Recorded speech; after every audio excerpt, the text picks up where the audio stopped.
Tanya Mahalik, Shadow Minister for Planning.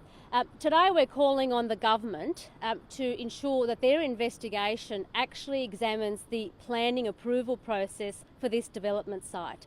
We now know that the Berejiklian government approved a new master plan for this site that will see high-rise developments on the troubled development site almost double, from 6,000 units to 10,700 units on this site alone.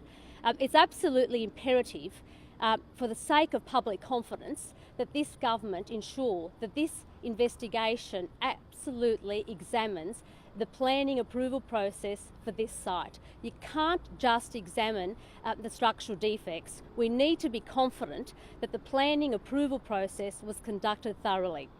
Have you heard anything to suggest that this was, rushed or, shonky building?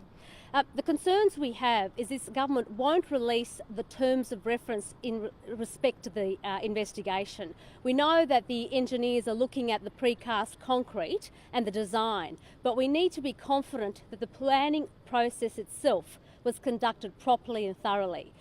The public are really concerned. There are hundreds of thousands of people living in high-rise development across Sydney that are very concerned and need peace of mind.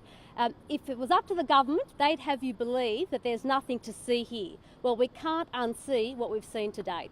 Do you know of any other examples of new buildings cracking? We're hearing, you only have to read social media to see that there are lots of people out there raising concerns about their own high-rise development.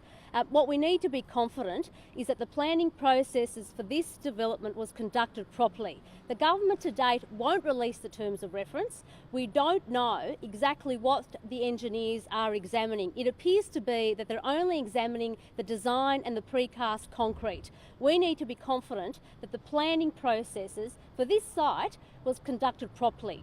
Let's be clear, this is a state significant development apparently. You would expect the highest quality, and the government decided just over a year ago to almost double the number of units that this troubled development site will have in the near future. A lot of owners are going to lose significant amounts of money through not being able to sell on their investments. How hard do you think that's going to be? Well, I can only imagine that it must be absolutely devastating for the residents and owners of this property behind us here today.